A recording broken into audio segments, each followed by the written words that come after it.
This itsy bitsy tiny super cheap lens can't deliver any good image quality.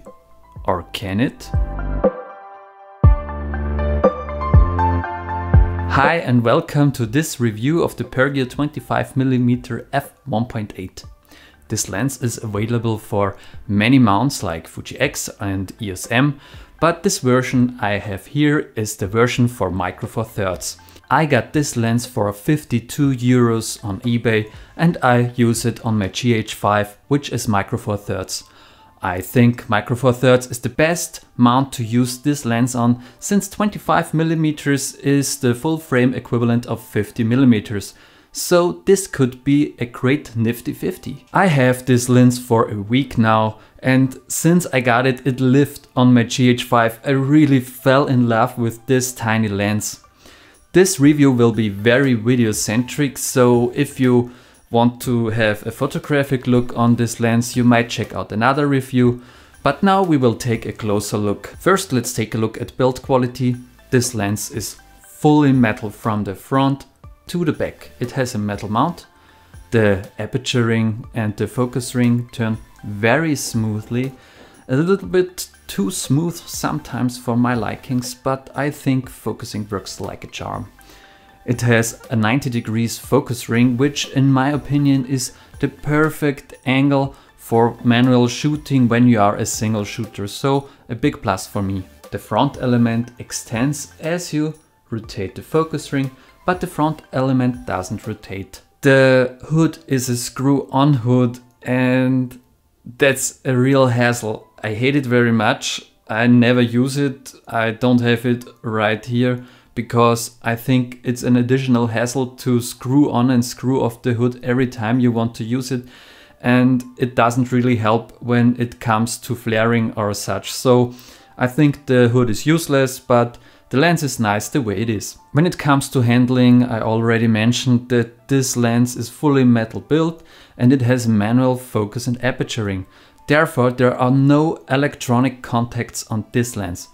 So if autofocus and controlling the aperture over the camera is something you like to do, this lens is not for you. I really like the focus action on this lens.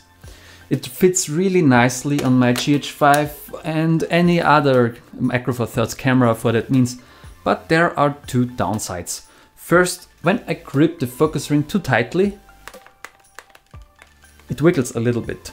So the mount isn't 100% secure, but when you are aware of it and you know when you grip it that it might move and you hold it steady, then the wiggling is really a non-issue.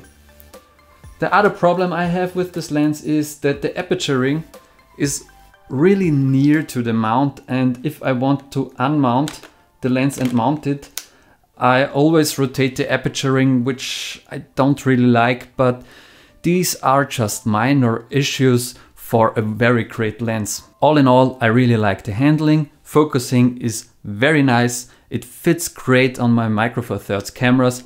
I like that. Now let's talk about the most important thing, and that is image quality. First, let's talk about flaring and ghosting. This lens flares quite a lot and quite intense, but it's rather warm and orange. I think it looks very pleasing, artsy, and if you are one who likes this kind of look, you will love this lens. Ghosting is not that big of a problem. In real world examples, I didn't notice any ghosting, so this is something the lens handles quite well. Next, let's talk about sharpness. Sharpness wide open at f1.8 is quite okay in the middle of the image, but it only gets tack sharp at f4. When it comes to the corners, they are a bit soft wide open and only get tack sharp at f8. I think it's not really a problem. For most use cases of this lens, you might not even need the corners. So for portraits, for example, this lens will do just fine, and I use this lens wide open all the time. So I never had an issue with the sharpness. I really like the sharpness of this lens, so this will work for you just fine. Chromatic aberrations will be visible in very contrasting scenes, but that's something to be expected. The lens breathes a little bit, but I never noticed it in most shooting scenarios and it never bothered me while shooting. What's very important to me on a lens is the bokeh. Surprisingly, the bokeh on this lens is very smooth. I really like the quality and soft quality of the bokeh. The bokeh balls themselves are a little bit pronounced, but I wasn't able to see onion rings or such artifacts, so very well done. When it comes to distortion and vignetting, I have good news. Distortion is not really visible and vignetting is also not really an issue, since this is an APS-C lens and we only use the center portion of this lens, so vignetting is really great. What's my conclusion? Well, this lens packs a whole lot for its super cheap price. It's quite sharp wide open, it gives very nice out of focus backgrounds, and the image quality and handling overall is just great. The focal length of 25mm is super useful, so in my opinion this is a must buy for Micro Four Thirds shooters who are looking for a great nifty-fifty lens. I hope you really enjoyed this review. I make videos about filmmaking as often as I can and upload it to YouTube. I would really like to hear your opinion about this lens and what you want to see on my channel. Please consider subscribing if you like this video, and I hope I see you next time.